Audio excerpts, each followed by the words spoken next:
UP के बस्ती जिले में नेशनल हाईवे सड़कों का जाल बिछाने के लिए न जाने कितने हरे भरे पेड़ों को काट दिया गया।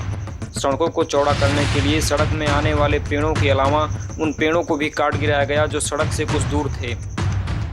आरोप है कि बस्ती जिले में श्री राम जानकी मार्ग को चौड़ा करने के लिए नेशनल हाईवे द्वारा किसानों या भूस्वामियों को बिना मुआवजा दिए व बिना भूमि की रजिस्ट्री कराए सड़क निर्माण का कार्य शुरू कर दिया गया। रास्ते में आने वाले हरे भरे पेड़ों की अंधाधुंध कटाई भी शुरू हो गई। सरकारें पौधरोपण अभियान चलाती हैं, नेता कुछ पेड़ लगाकर फोटो खिंचाकर चले जाते हैं, जनता को यह बताकर कि हमारा काम यहीं तक था। सड़क बनाने के नाम पर पेड़ों की हो रही अवैध कटाई के विरोध में कोई आवाज़ नहीं उठती है।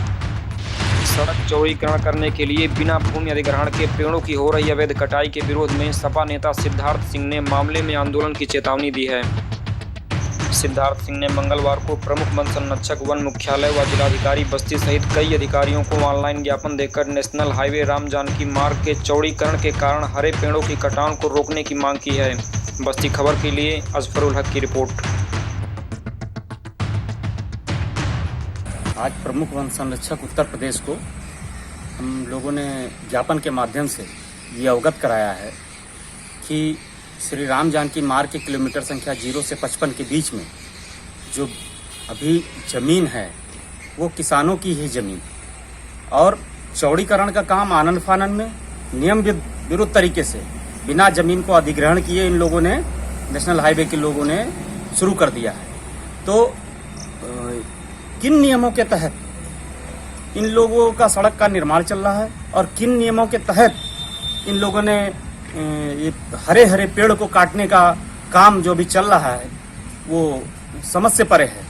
तो कहीं ना कहीं इन लोगों ने वन मुख्यालय को भी गुमराह करने का काम किया है, क्योंकि वन विभाग में कुछ समय हमें भी काम करने का अवसर मिला है राज्य वन्य जीव बोर्ड के सदस्य के रूप में, और हमने तो यही पाया है कि जब सारी औपचारिकताएं पूर्ण हो जाती हैं किसी भी परियोजना को लेकर के और उसके पश्चात ही चाहे वो राज्य वन्य जीव बोर्ड हो और चाहे वो किसी भी स्तर पे जब वृक्षों के कटान की परमिशन मिलती है तो सारी औपचारिकताएं पूर्ण हो जाती हैं तो मिलती है। सड़कों के मामलों में जब तक जमीन का अधिग्रहण ना हो जाए, हर तरह से एनओसी प्राप्त ना हो जाए, किसी भी हालत में एक भी वृक्ष का कटान नियम विरुद्ध है। तो हम लोगों ने आज पत्र के माध्यम से, ज्ञापन के माध्यम से उत्तर प्रदेश के प्रमुख वन संरक्षक को अवगत करा दिया है और जिलाधिकारी महोदय बस्ती को और डीएफओ बस्ती को भी हम लोगों ने उस ज्ञापन की कॉपी प्रेषित की है। तो एक उदाहरण हम और आपको बताना चाहते हैं। ये संगठित जो इस तरीके का काम करने वाला गिरोह है वो क्या करता है, आपके बगल में यही बस्ती जनपद में लुम्बिनी दुद्धि मार्ग है। लुम्बिनी दुद्धि मार्ग को चौड़ीकरण के लिए इन लोगों ने कुछ और प्रस्ताव भेजा और जब सड़क का निर्माण होने लगा तो उसमें प्रस्ताव रातों रात बदल गए इनके, मतलब आधा हो गया सड़क की चौड़ाई और इन्होंने हरे हरे पेड़ों को काट दिया। 12 मीटर 14 मीटर के आसपास इन्होंने लुम्बिनी दुद्धि मार्ग को बस्ती में रखा और पेड़ तो उससे ज्यादा दूरी पे थे, लेकिन उनको काट के इन्होंने एक महालूट की है बस्ती में लुम्बिनी दुद्धि मार्ग पे, और उसी को ही ये श्री राम जानकी मार्ग पे दोहराना चाहते हैं।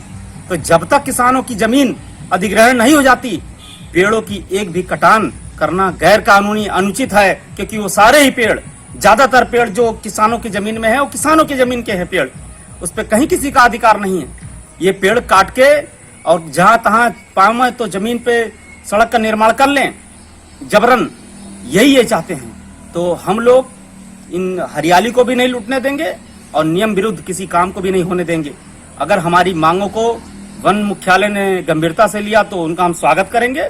अगर वृक्षों का कटान निरंतर जारी रहा बस्ती में नियम विरुद्ध तरीके से, तो हम लोग इसको आगे जो वन मुख्यालय को भी दबाव में ले सकता है, हम लोग उस संस्था को भी अब अप्रोच करने जा रहे हैं। हम लोग वेट करेंगे और उसके बाद अग्रिम कार्रवाई करेंगे। ये है बस्ती खबर, नजर हर गतिविधियों पर।